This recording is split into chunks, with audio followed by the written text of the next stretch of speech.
got it.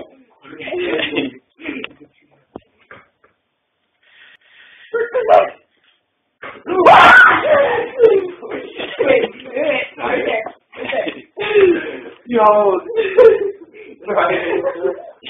Yeah, we got it. We got it. We were doing sine instead of cosine. Okay, so Sine is opposite over hypotenuse, right? 1 over the square root of 2. But then they changed it. They converted 2 over the square root of 2. Square root of 2 over 2. Okay, so they converted to that. The reason is because that way, when you put the triangle in, okay, remember the sine is still opposite over hypotenuse, right? Right. So let's just put that in. Opposite over hypotenuse. It goes into the unit circle without us doing anything. The hypotenuse is now 2. Okay? Yeah, and when figure out one. Sorry, guys. But why is this side for 2 plus 1? Because this, okay, the sine, this is a ratio, not a value, okay? So the ratio can be changed. Then when we put it back into the triangle, this becomes the square root of 2. Okay? So it does fit in without us even doing anything. They changed that in the answer key. Look, they put it in that form. They put it in the unit circle. They just didn't tell us. The reason they were doing that is because the hypotenuses have to be the same. What would you say? Okay, so I think you're saying all of these letters say double times. Yeah. And what I'm saying is the answer doesn't always show every step. But it is. Okay, they did something in the answer key, and the only justifiable reason for why they did it is because they had to get the hypotenuses to both fit. Okay? If your hypotenuses aren't the same, you're dealing with 2 completely different sets of problems. Okay? Why don't you agree with me?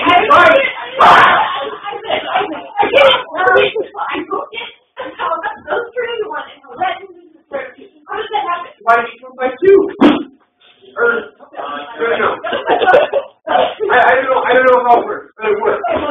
Yes, it does. Oh, I figured it out. Everyone just calm. Can you be calm and explain it? No. You have to because I haven't learned chemistry. Okay, I will be calm and explain it, and I'll do promises to be quiet. Wow. Okay. Can we have the answer to that? All right. Okay. Lesson 30. Wait till John works on it. Okay. It's not done. It's not done. Oh, it's never done. Be quiet. We're going to get our chemistry anyway. Okay. Here's what the answer key says.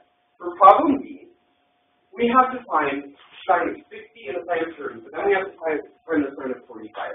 And then in the key, they start off by giving us 2 different reference triangles. They gave us a 30, 60, 90 reference triangle, and they give us a 45, 45 reference triangle, okay? The thing is, those triangles have nothing in common with each other, and they both have to somehow be related to one another. Because what we're not finding out is values about the triangles. What we're doing is adding together ratios. So, okay. The 30, 60, 90 triangle, these are all easy. That's what we do. That's what our unit circle is kind of built on. Okay? But then in the answer key, they take that 45-degree triangle, they do all that stuff, and they figure out the sine of this. But then what they do is they multiply both by the square root of 2 over 2. And the reason I think they did that is because the sine equals opposite over hypotenuse. So this is going to be, that means the square root of 2 is going to be the side, because in this triangle, that's this thing, and this is 2. The reason they did that is because both hypotenuses have to equal 2. Okay?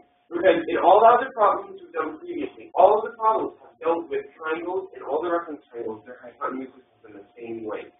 Okay? So I think, I don't know, but I think for this kind of thing, or whatever, the hypotenuses have to be the same length. Okay?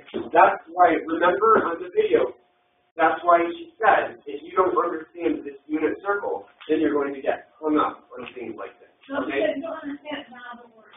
This is a vulgar shit. No, she said don't worry because you'll get it eventually. But she also said if you don't understand it, then you don't understand trigonometry. There's a reason she spent a whole lesson on it. It's essential. And this isn't an optional thing. I'm not trying to force this problem into it or anything. This No, I is understand. there. It's a property of the problem. Okay, all right, I just, does it work? Okay. Yes, it works. I understand now that it works. Okay, Okay. how does it work? How does it work? Okay. So once they did that all, and they found the sine of 45 to be the square root of 2 over 2, I'm going to write it out so that we can figure it all out. So the 2 times sine of 60, that's going to be 2 times the square root of 3 over 2, okay? Then 2 times the sine of 30 is going to be 1. Okay, I just simplified that. I'll write it out. I shouldn't simplify it. This is going to be 2 times half. And now we come to the last one where it's 2 times the sine of 45, okay? Look at this.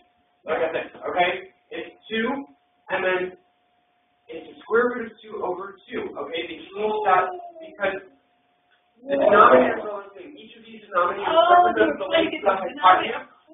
And okay, it all fits, okay? Because these all represent the hypotenuse and they're all the same length, okay? And then you can just cancel out all the 2s. And then Yeah, so it's the square root of 3 plus the square root plus 1 plus the square root of 2. And if you look at the answer key, that is it. Wow, good job. Okay. That's what the problem does. So all he did was to change those numbers to make it over.